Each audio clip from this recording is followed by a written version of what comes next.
You guys, I was having a conversation last weekend with my son, who, by the way, quick little side note, flew home from New York to surprise me for my birthday weekend. My birthday was on Saturday, and he, unbeknownst to me, booked a ticket, flew home. The boyfriend picked him up from the airport. He coordinated all of it and absolutely surprised me at home for my birthday weekend. It was the very, very best surprise. So let me just say how very much I love having adult children. Oh, if you have adult children, and then you know what I'm talking about. It is the very, very best. And I am experiencing it kind of fresh and new. My kids are 20 and 22, about to be 21 and 23. So I've been in it for a little bit, but my oldest has graduated college and has moved out up to New York on his own. He's been there for about a month, so it really feels like officially official adult child. And oh, I am loving every second of it. It is the very best. So that being said, just a little caveat. He and I were at dinner last weekend when he was home, and we had this really amazing conversation. I don't even know how it got brought up or how we got into this. It's just the way we do it when we are talking and hanging out. And the conversation was all around this idea of how people tend to show up when they meet someone or show up in a new relationship in one of two ways. They either show up as, I do not trust you and I do not respect you until you earn that trust and that respect. And we were talking about it, and I was like, that's not how I show up in the world. That's not how I do it. It's not how I think it should be done. And Alex was like, yeah, no, we should show up automatically respecting the other person because they are human just like we are human. And I was like, damn, that's so, so good. Let's talk about it.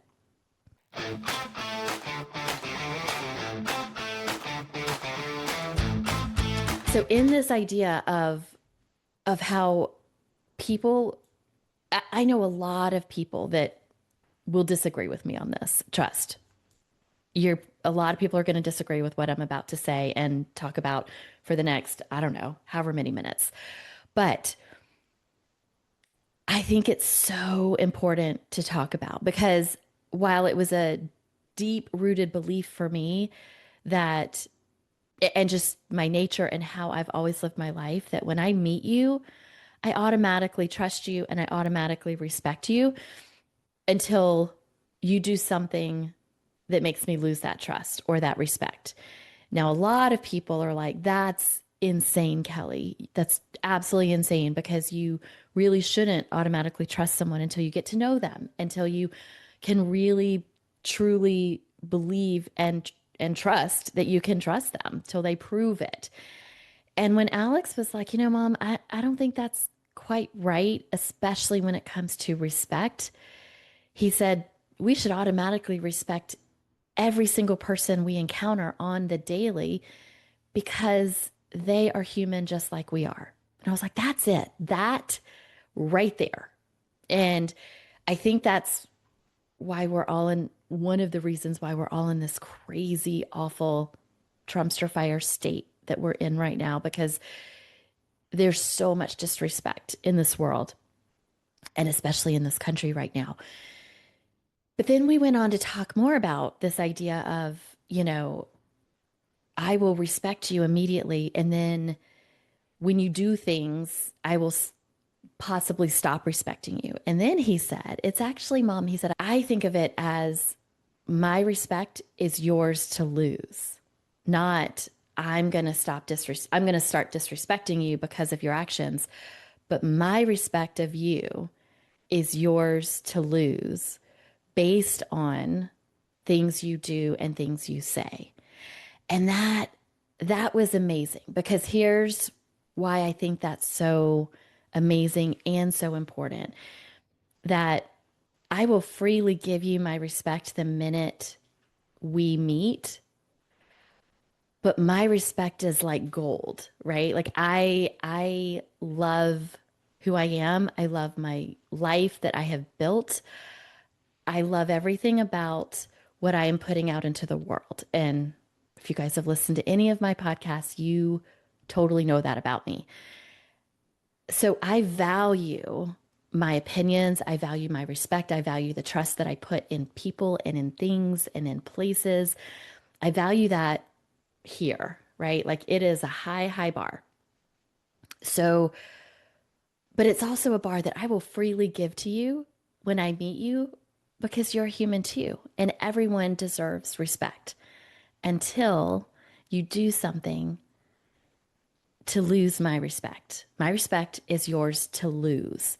So it's not yours to earn. I will give it to you freely, but my respect is yours to lose. And that I think is what protects us and protects our hearts and protects our souls and who we are, because everyone's bar is different. Everyone's non-negotiables are different, but everyone should have a high bar and everyone should have non-negotiables. So let me explain the bar and the non-negotiables, because I think it goes hand in hand with this whole idea of my respect is yours to lose. So I may have said this on another podcast. I feel like it's definitely something I would have talked about. But a while back, before I started getting into the dating world. So for those of you who are new, I was married for 23 years and I got married when I was 23. So when I got divorced, I realized, holy crap, I've never lived on my own as a single adult, really. I mean, I met my ex-husband when I was 22.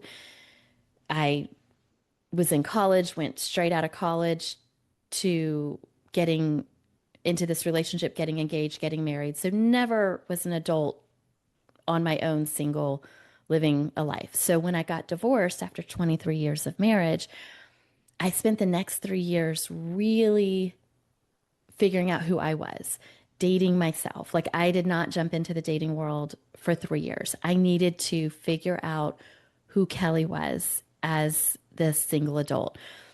And you better believe I figured out that I love her. And I made some shifts, I made some changes. I got back to 22-year-old Kelly, but with the 50-year-old Kelly awesomeness that has developed over the years. And I love her. So once I established that, I realized, okay, now I'm ready to jump into the dating world. Let's see what this is all about, right? Let's just see. So when I did that, I was talking before I jumped into the online apps, good gravy. I was talking to one of my best friends and we were talking about it and I was like, it's crazy because the bar's pretty crazy that I'm nervous about this because the bar's pretty low as far as, who I'm going to date, right? And what that looks like. And she looked at me with this very shocked face and she was like, Kelly, what are you talking about? The bar could not be higher. And then I looked at her with a shocked face and was like, okay, well, I didn't think you really liked my ex that much. And she's like, no, no, no. Your ex is not the bar. You are the bar. And the bar could not be higher. So for you to invite someone into your life, to give them your time and your energy, they need to level up to the standard of the bar that you have set for yourself. And I was like, holy shit, that's brilliant and amazing. The sweetest, nicest thing that anyone's ever said to me, I think. I say it to all my friends, whether you're single, whether you're married, whether you're in a relationship, in a situationship, everyone I know, I want you to hear me loud and clear. You are the bar of your life. You are the standard that you set for your life. So once you determine that, once you figure out who it is that you are and who it is that you love in yourself, You set that bar, girl, and you do not lower it for anyone, even for yourself. So that leads us to the next part of non negotiables. So once I figured out who I was and I did that hard work, once I set the bar for how I want to live my life and who I am, and that standard is locked in, it is locked in for life, and I'm not going to lower it for anyone, including myself, ever again. It's not going to happen. So then I started thinking, okay, well, what are those non negotiables when I invite people into my life? Whether it is a romantic situation, whether it is a friendship, whether it's anything that I can control, probably outside of work colleagues, because, you have to work with people that you can't really control. But that doesn't mean you have to have a relationship with them outside of a business situation. So let's put that aside.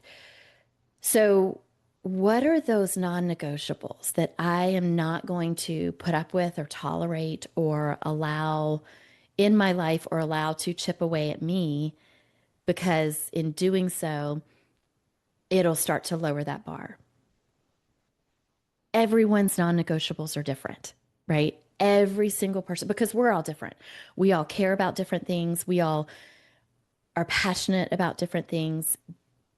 There are infinite number of things out there that light us up in different ways, that make us feel safe, make us feel loved, make us feel heard, give us the peace that we all deserve in our life. So you need to really lock in deep for yourself and ask yourself the hard questions of, what are my non-negotiables that I am going to hold like death grip tight to and not compromise on. Because if I do, I know it's going to start lowering that bar. It's going to start turning me into someone I don't want to be. And it is a journey to get to the definitions of those non-negotiables. I'm not going to lie. And again, everyone's journey is different. Everybody takes a different journey. I personally took a journey of post-divorce dating myself, not dating anyone for several years, so that I could figure out who I am in this world by myself and build this life that I love. And that was my journey. I have so many friends who have very different journeys. Some people needed to jump into another relationship quickly and do a couple year journey with someone else to figure out who they were, who they wanted to be, who they didn't want to be outside of a marriage or outside of a relationship or inside of a relationship. Some people are just starting their journeys post divorce. Some people are doing that journey inside of a marriage, a long, long marriage.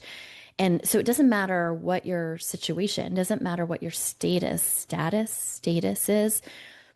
You can always go on that journey to figure out where you want your bar and what your non-negotiables are. And then the key is, once you figure out what those are, to make sure that the people who are in your life know what those non-negotiables are. And sometimes they're very personal. And so you don't, it's not something you just want to put out on blast out into the world. That's totally fine. But you need to find a way to let the people in your life know what those are, so that they either can respect them and and build their world around them, or if they don't, they're not shocked and surprised when you find ways to move those people out of your life, right? This is what I think all the therapists call boundaries. So when you figure out your non-negotiables, you need to share those with the people in your life, because those are the boundaries that you set. Now, because I am who I am, I have no problem putting my non-negotiables out on blast to the world. So I'll tell you guys, I have two, just two. That is it. The first one is my peace. And I discovered what peace feels like in my body, in my soul, in my heart, in my mind, in my life. I discovered that a few months after my divorce, a few months after my ex moved out of the house. It was Christmas Eve of the year of the divorce, and my kids were with their dad and his family for Christmas Eve services for Christmas Eve. And the week leading up to it, I was really, really anxious because I knew I was going to be sad that my kids weren't with me, that I wasn't part of this whole Christmas Eve experience and what's the word I'm looking for? The whole Christmas Eve tradition. Thank you. Tradition. I thought it was going to really tear me up and I was going to be really, really sad to the point that I had my friends, at the ready, my sister at the ready to call me and check on me and make sure all the razor blades were put away and everything was fine. What I found is the minute my kids left to go do all the Christmas Eve traditions with their dad, I sat on the couch and I looked around my house. I had Christmas music playing. It was so calm and it was so peaceful. And it was exactly how I had created this very first Christmas season in my new life. And you guys, this sense of peace fell over me that I can't even describe it. I was so happy and I felt like I could finally breathe because for the past 20 plus years prior to that, while we had our traditions and we had these wonderful things that we did, Christmas Eve was never really peaceful for my ex and I. Like we were usually on different pages about how we wanted Christmas morning to go. We were wrapping presents the night before and probably bickering with each other. And it just wasn't a fun night. But I always wanted it to be a fun night. So this first Christmas Eve, I was solidly by myself. I was fully alone. But for the first time in a very long time on Christmas Eve, I did not feel lonely. I felt peace. I was so at peace. And I mean, I remember it so clearly. It's been almost 4 years now. And I instantly was like, this is a non negotiable. This feeling of peace. I will never let anyone come into my life ever again and fuck with my peace, you guys. It's just not going to happen. So that is my first non negotiable. My second one is joy. And I don't mean just happiness, like being happy. I am quite a happy person and I find happiness and joy in so many things on the daily. But joy to me feels deeper, feels stronger. And it feels like you can find joy even in heartbreak, even in sadness, even in grief. It's the flip side of those strong emotions. Whereas happiness and laughter, yes, I want that in my life daily, always, but it doesn't feel as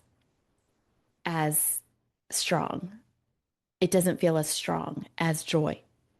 And so if there is someone in my life that is, again, fucking with my joy, they're not going to be in my life for very long. I have very strong boundaries about that because I lived without it for a very long time and my ex did too. And life is too short to just not have that in your life if that is important to you.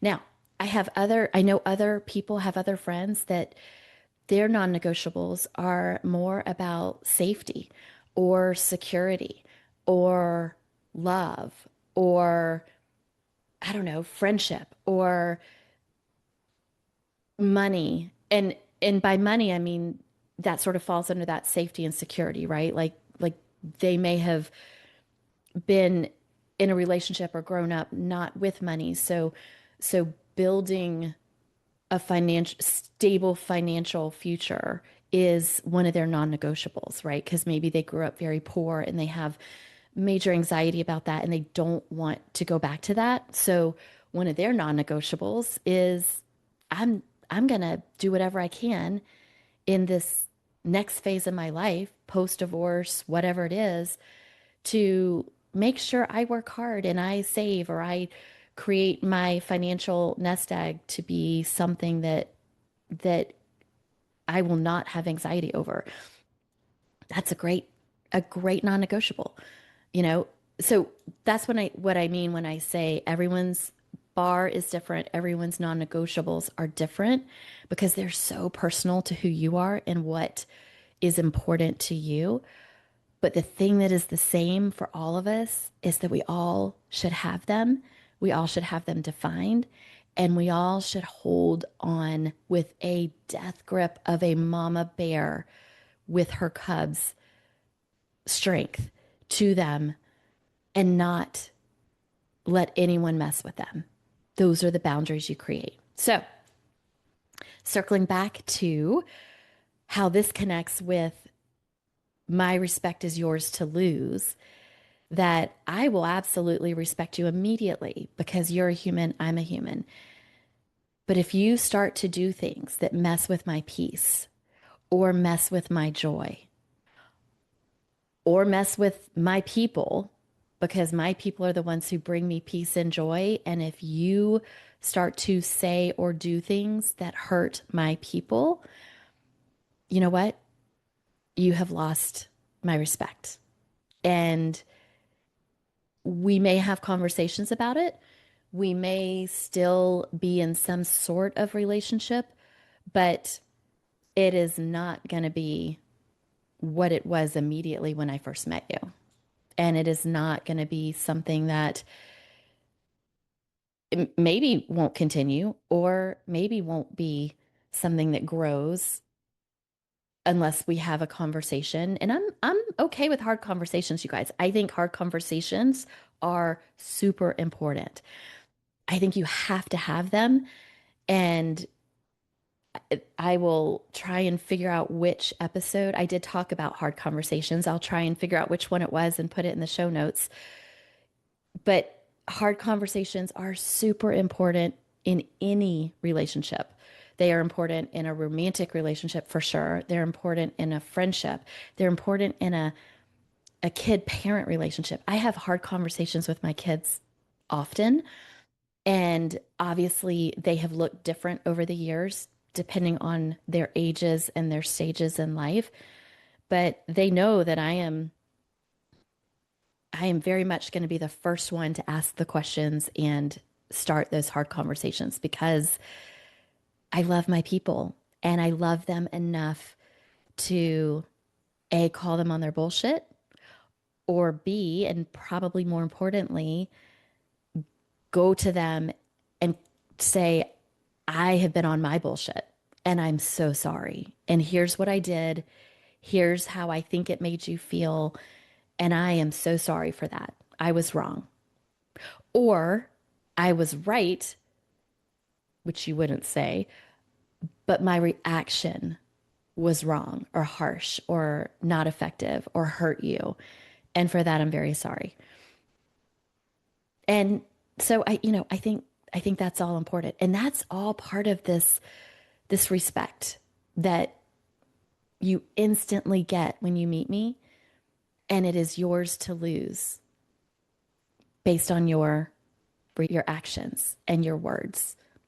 And I feel like you guys, when I boil it down like that, it absolutely makes me question why the world is in the state that it's in, because I feel like that is not a hard thing to do. It just isn't a hard thing to just give another human your respect, knowing that it's theirs to lose. And I know hard conversations are hard to have, but if you really care about your people, they're so important to have. It's much better to have them. I know it is hard to, trust me, I know it's hard to figure out where your bar is and how high to raise it. I know it can be really hard to figure out and define your non-negotiables for yourself. But you guys, nothing is more important. I think nothing is more important than that. And that is what I've learned post divorce. And again, I know I talk a lot about life after divorce, but pretty much everything I talk about on this podcast is applicable even if you are in a marriage, if you are in a long-term marriage, if you're like, I don't want to get divorced, but I would love to figure out my non-negotiables. Yeah, do that. Now, that might and probably will require a hard conversation with your partner, your spouse. If your non negotiables are different from what you believed they were or what they believed they were, but when you know what they are and you've defined them for yourself, you do need to have that hard conversation because they're part of your life and they need to know what they are. So, again, I'm not saying you have to have a podcast and tell the world and all the strangers what your non negotiables are, but you need to tell the people in your life because it's going to affect them when you start to hold tight to the boundaries to protect those non negotiables. Remember, mama bear? Yeah. Death grip? That's the bare minimum. That's the baseline. That's what you have to do. So so it is a journey. That's such a good word. It's a journey that you have to take for yourself to figure it out. You have to ask yourself the hard conversations. You guys, I've had so many hard conversations with myself.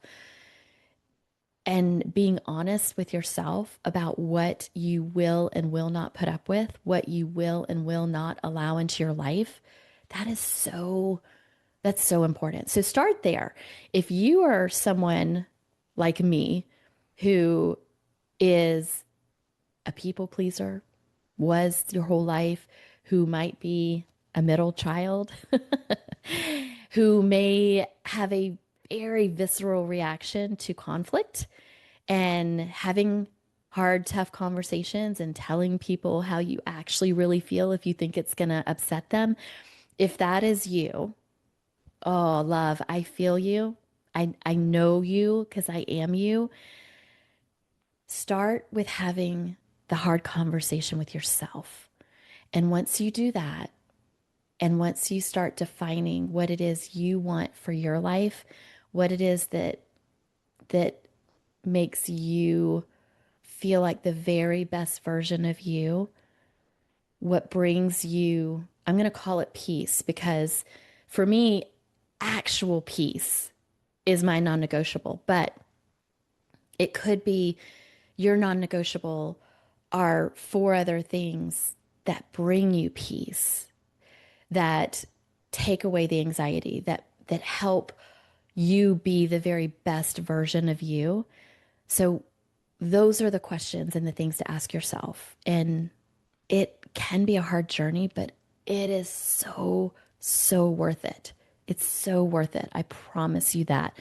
And when you get to I'm not going to say the end of the journey because life is a journey, but when you get to the other side of figuring out and defining your bar and your non negotiables, it is so much easier to hold on to those boundaries because you have that baseline to judge actions and words and people against.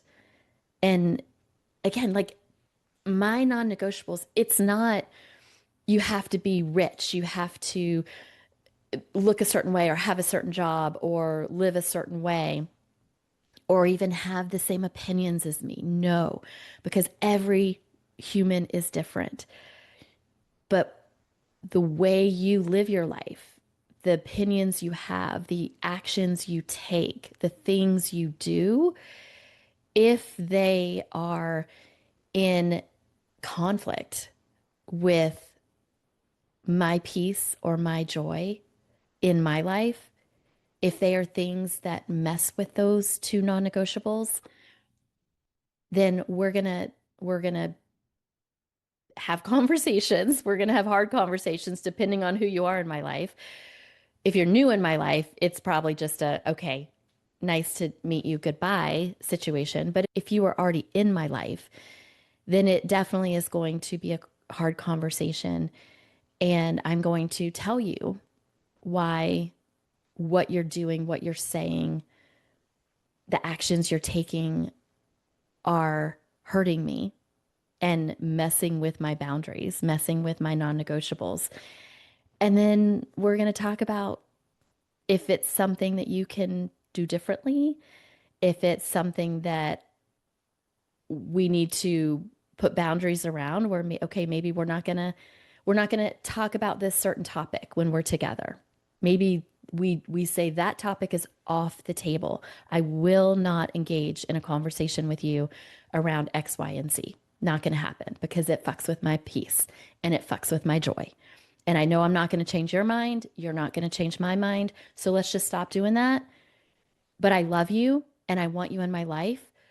So let's just put some boundaries around what that looks like. That's that's an example. That could be one way to do it. I know that in 2025 and what's happening in the world today is so polarizing that sometimes even that feels too hard. And trust me, you guys, I have people in my life that I love dearly. And we've had to put some of those boundaries in place because we are very much on opposite sides of opinions. I'll just say that. So I'm not saying it's easy. And I feel like it's super ridiculously hard right now. But it's so important because it's what's actually saving me right now because I still find joy every day in life. And if I wake up and I'm super stressed because I've spent way too much time on my Instagram feed and it is just a Trumpster fire and I am ragey and I can't do it, I tell myself every day, Cal, you got to fucking find something that brings you joy today, even if it's something little, because that's my non negotiable. You got to find something that can calm your heart and calm your soul and bring you some peace today. And it's kind of it's a daily grind sometimes, you guys, but I promise you it works. I promise you it will make you a better person because you will be holding tight to the things that make you your best self. And if you can do that, then maybe you can step out into the world with, if you didn't look at it this way before, maybe you can start looking at it like when you meet someone new, hey, you instantly have my respect and my respect is yours to lose. Why don't we give that a try? Why don't we see how that could work? Even if it's just for a week. If you are someone who never looked at it that way, and if you're like, oh, they need to earn my respect, they need to earn my trust, I'm going to challenge you to maybe flip that, even if it's just for a day, and try to go out into the world with the mindset of, you're a human, I'm a human, I'm going to respect you, and my respect is yours to lose. I love you guys, and I'm cheering for you. The Next 23 is produced in partnership with Taylor Street Designs. I would love it if you guys could subscribe to the show. Don't worry, if it's not your jam, just tap that unsubscribe button. No hard feelings. Love you guys.